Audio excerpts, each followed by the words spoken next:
Hello and welcome to the Redvee TV preview show, supported by A-Star Recruitment for the 2022 season, as we look ahead to the round 6 clash away in Toulouse this Saturday evening. I am joined by Peter Elder again. Dave is back in the country, but he's decided to go and boo Everton this evening, Peter. So called you up because, let's be honest, you're probably going to make more sense than he does. Well, I'm certainly not going to be booing Everton, although I have to say, I'm sure Dave's had plenty of opportunities to have an Everton performance to boo this year. See, I've gone down the road like I did last week to slag him off at the very start of the show, which probably isn't a smart thing, but well, we will see. Hopefully, to refer back to his post-match instant fan reaction from his holiday, hopefully Everton are very good and indeed very nice for him this evening, so he's in fine fettle for the weekend. No, I don't want to turn this into football chat, Peter, but as a Burnley fan, I hope they are far from that. And I hope the Toon get a lovely 3 points tonight. Anyway, let's move away from the football chat. Let's talk rugby. You mentioned the instant fan reaction. Saints fresh off a 28 points to 2 victory over Warrington. A performance which I wouldn't say Saints were at the best. They played well enough in parts, but once again, very pleasing defence. The defence was absolutely brutal. It was absolutely incessant, and it was, simply magnificent. The fact that we are saying that we have absolutely stuffed Warrington, and I say that again just for everyone's enjoyment, stuffed Warrington, and we haven't fully hit our straps, must be delightful for every Saints fan and give nightmares to fans of every other team. If this isn't Saints at their best, when we've only conceded 2 points against Warrington, we've scored 28 points and possibly left a couple of points out there, that really only augurs well for the rest of the season. Yeah, you mentioned the rest of the season, and I've seen Paul Sculthorpe said that Saints could go unbeaten through the season. That's a claim I'm not going to echo because of how Saints go week to week to week. I don't think many Saints fans have actually come out and said that at the moment. I think that's something you look at if you're still unbeaten in rounds 2021. It might be something to aim for. But we are a formidable side, obviously, as champions over the past 3 years, 5 out of 5 so far this season. And we're going away to Toulouse, who are rock bottom, 5 from 5 defeats. You've got to go into this game, even though, and I'll put the squads up in a minute, even though we're missing a couple, you've got to go into this game in good heart, haven't you? Well, absolutely. Even though when you lay that out there, Saints 5 out of 5 wins, absolutely imperious, impenetrable defence. Toulouse 5 defeats in a row. It just screams out a shock victory for the French lads, doesn't it? We've seen that film before. It's highly unlikely. It's more likely than Saints going the season unbeaten. Strictly speaking, Scully's right. We could. Is it likely? No, because you're always going to have games where you don't play as well and a team play above themselves. Perhaps if we have an extended run in the Challenge Cup, we might rest and rotate at the end of the season like we did last year when we went to Salford, give some young lads some game time. We could have a few injuries and suspensions, so many variables. But I think what's going to be difficult is a team to finish above us. I think that is probably where Scully maybe wants to come down and kind of on that side rather than Saints unbeaten. But it's unlikely that any team's going to be good enough to, if you like, win the League Leaders' Shield and be more consistent than Saints over the course of the season. Yeah, that's. I think that's fair, especially from what we've seen so far this season. You mentioned about injuries. Saints squad news: 5 changes. Alex Walmsley, Sione Matautia, Joe Batchelor, Will Hopoate and James Bell all miss out. I was at a forum last night for Alex Walmsley's testimonial, last night being Wednesday. We'll be recording this on the Thursday. He said he might be back for the Whitehaven game, but if not, he would definitely be back the week after. Sione's out for 5 or 6 weeks. Joe Batchelor is undergoing the 11-day protocol after failing a HIA. Will Hopewati has picked up a slight knock in training and won't be risked. And James Bell has dropped out of the squad too. You mentioned injuries. Listen, there's 4 there who are key players for Saints who drop out. Any worries about them 4 dropping out? First of all, I'm quite disappointed that James Bell isn't getting the chance to debut this week. I think we're all keen to see what he can do in a Saints jersey. He was impressive for the Centurions last year, and I think this would be a good week to see him play. Perhaps next week he might get a chance against Whitehaven. But the only one I think that Saints fans might have a worry about is obviously Big Al, the impact that he has, not just in his performance, but the fact that, especially when it comes on for the second spell in the second half, if Saints are getting on top and teams are starting to feel the pressure and feel a bit tired and weary, then they see Big Al coming back on. And it does their confidence in as much as any kind of physicality and ability that it brings. You can almost see their heads drop, when they're just about coping with what we have to throw at them. And then Big Al's back on. But I mean, I'm more than confident that Matty Lees, LMS, Iggy, and I'd like to see Dan Norman get some game time as well as maybe Big Kyle. Maybe Louis could play in a back row role. He's good enough to do that. Conrad can come back in and play in the centre, replacing Will Hopewati. Although there's an option there, perhaps maybe to give John Bennison a run. We spoke about him last week. Could we seen Johnny's leg last week? It was a bit misshapen after his injury against Hull. We could play John at full back and stick Jack in the halves with Lewis Dodd. I'm not saying to throw the game and just make changes for the sake of it, but we've got Whitehaven next week. We can maybe chop and change this week and next week as well, and still perhaps get the job done without being disrespectful to those teams as well. Yeah, I think Jack Wellesby's someone who's got a doubt over him as well. It's been mentioned that he may not make the game, and that's why John Bennison probably keeps his place. You've just alluded to Dan Norman. He's one of the 5 who comes in. Conrad Harrell back from his ban. Jake Wingfield in, Dan Norman, Sam Royal, and Lewis Baxter, who was under-19s Player of the Year last year. A tough forward. Now, when I got in touch with you to do this, I said there was one question I promised I would ask, and that is, which 4 miss out? I'm not going to push you for a starting 13 and a bench, just which 4 miss out for you? Well, having said what I said about Jack Wellesby, the fact you reminded me there, obviously, they did have a knock. If Will Hopewati's missed out with a slight knock, then why risk Jack? I would give John Bennison his go in his place, maybe leave Jack. Lewis Baxter, maybe give him a run next week. The same with Sam Royal, perhaps. And then it's down to maybe Ben Davis or Dan Norman. Because I think Jake Wingfield will get his run. I really like him. I think he's a terrific player. I'd like to see Dan Norman be included. I think he needs some game time at this level for Saints. I think he's a prospect. He's like, I suppose he's still raw in the way that Big Al was when he arrived. And I think the only way to overcome that is getting more game time at this level. So I think obviously I'd leave Jack out, Ben Davis, Sam Royal, and Lewis Baxter.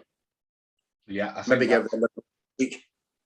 Yeah, I think I kind of agree with you there. I think it's between obviously Jack Wellesby and John Bennison, and whether they put Jack Wellesby through this week and then play John next week, as you say, we could chop and change and kind of see how things go and hopefully not lose too much.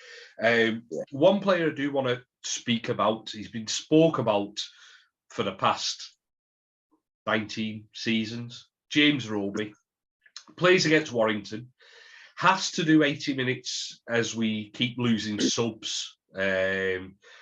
Metautia goes off injured. Joe Batchelor goes off for a HIA that he fails.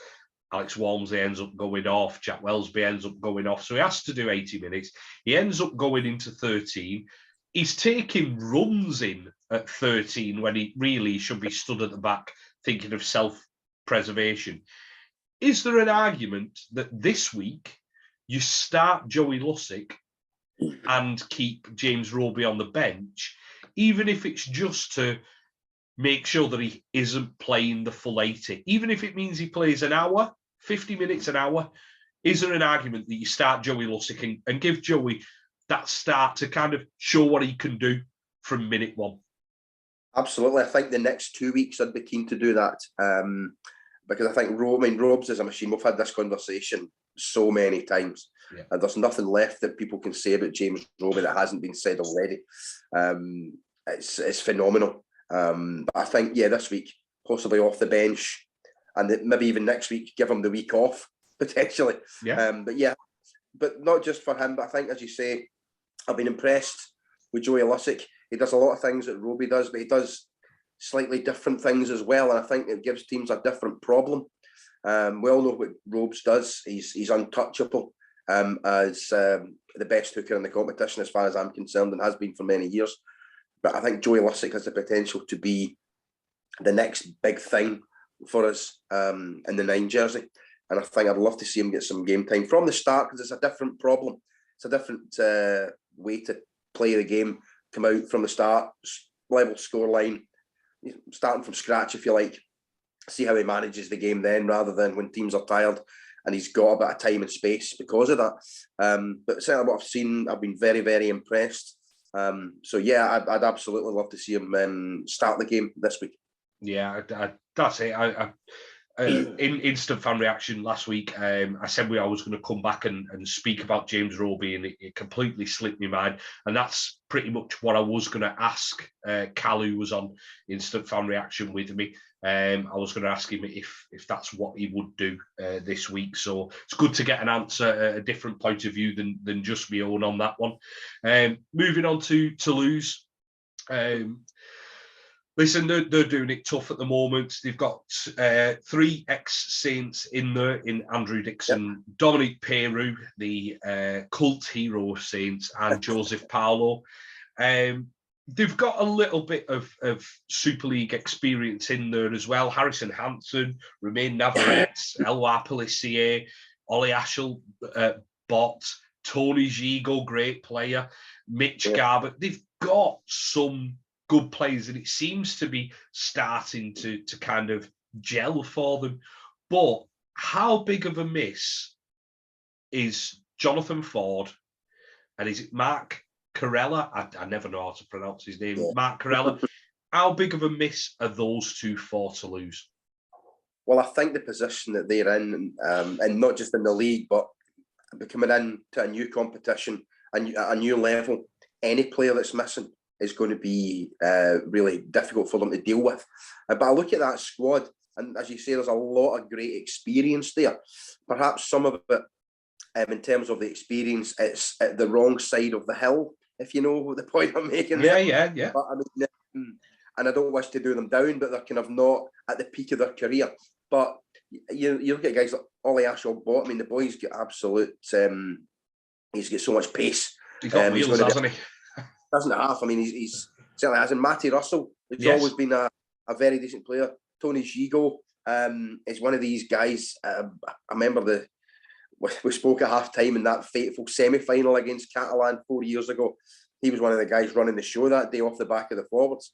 And obviously the Saints players, Dancing Dom, I'm sure will get a great reception. Andrew Dixon, I always rated. I thought he was extremely unlucky at Saints. Injuries at bad times stopped him really making big strides and being a mainstay. And the lad that came through at the same time as him, Sean McGuinness, as well. I remember both of them going through. I think these guys look good and injury struck, but he's always been a good, solid citizen wherever he's went. Joe Paulo, maybe not quite as much, but obviously that means he's going to score a try at the weekend. Now we've just said that about him. But there's a lot of good players there. Say like Garbutt, Hansen, they'll, as Steve would say, run their blood to water, and they'll not give up to the final whistle.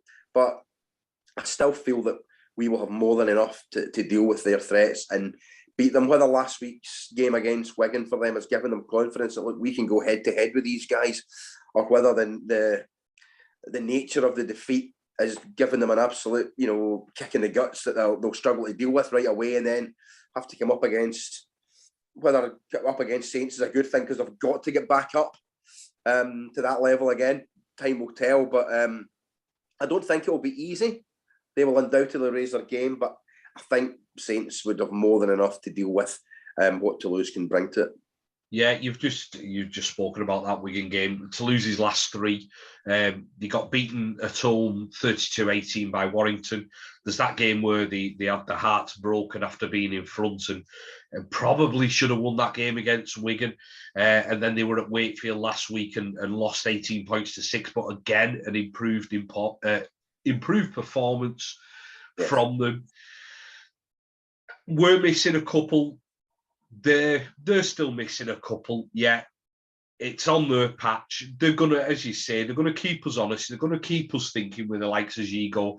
I've put in my prediction of Saints by 14. I think that as you say, Saints will still have enough, but it probably wouldn't be as wide of a margin for me as if it was at home and we were playing a full team against them. Yeah, no, absolutely agree. I mean, we spoke last week and both of us kind of underestimated the scoreline, but I think, and the figure that came to my mind when you were discussing your prediction there was Saints by 18. So we're both kind of similar. And I think if it's anything like that, I think we'll be fairly satisfied. No injuries, no suspensions. And then rest and rotate one or two more the week after for the trip to Whitehaven, which I'm anticipating being at, all being well in terms of getting tickets, should be okay. New ground to tick off the list. I've been told it's not the best stadium, but it's a ground with character. It's a traditional ground, and it's up to Saints fans to get up there in big numbers, not just to support the team, but to bring some money into the coffers of one of the traditional Cumbrian clubs, one of the heartlands of rugby league. It's a day out, it's a cup tie, it's a ground people haven't been to for many years. So I would hope there'd be a big crowd that day, including a few Scots as well, all being well. And I would imagine a fairly straightforward touchwood victory as well. But you've said it now. I've said it now, but it's there, so I'm there to be shot down. But hopefully, we should. But Saints by 18 on Saturday evening, I reckon, and I'll be fairly happy with that. Yeah, I think so. I think a point to make as well with the game is it's not being televised. I can't get my head round why there isn't a deal in place to allow fans of clubs to be able to see. And by this I mean like why the French clubs can't see their teams playing when they're over in England because they won't be able to travel, as well as us being able to see, even if it's a one camera setup. It's just a shame that we can't get that. The game will be on BBC Radio Merseyside. Get that through the BBC Sport website and app. That's all the plug-in for the BBC unless they decide to take me up. I don't know why they would. But yeah, I think it's going to be a tough game. We've got quite a few fans are going over there. I think it will probably still be a tough game. They'll keep us honest, but I think we both completely expect Saints to get the victory.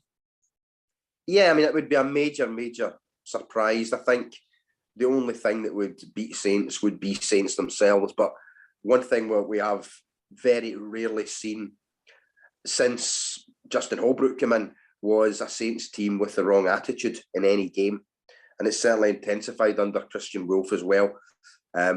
Possibly the only attitude problem we've seen was the last kind of 10 minutes of the Catalan at Magic Weekend last year. But that will never happen again. So if we get the attitude right, stick to the structure, stick to the game plan, disciplined approach, do the right things, we should have a comfortable victory tomorrow night. Saturday night. Definitely. Peter, it's been a pleasure as always to chat to you. Thank you very much. Thanks for having me on again. Yeah, no problem at all. yeah, we'll no doubt catch up with you soon, possibly at the Whitehaven game. All being well. Well, we're quite confident. We'll book train tickets down in anticipation of being able to get match tickets. So hopefully we'll get that sorted early next week, we would imagine. But all being well, we'll see you maybe for the instant fan reaction. Yeah, at a blowy Whitehaven on the coast. Yeah, hopefully it's fish and chip weather, walking down the prom and all that. If Whitehaven has a prom, don't know. But yeah, cheers, Peter. Thanks for stepping in and making a hell of a lot more sense than Dave. I'll have a go at him early and late in the piece, because I know full well he probably will turn around and say, "How did it go?" and not watch us. Unbelievable. You'd think he'd just stick the watching the like on, wouldn't you? Speaking of which, don't forget to like, share, and subscribe. And we will see you after the game against Toulouse on Saturday for an instant fan reaction. See you later.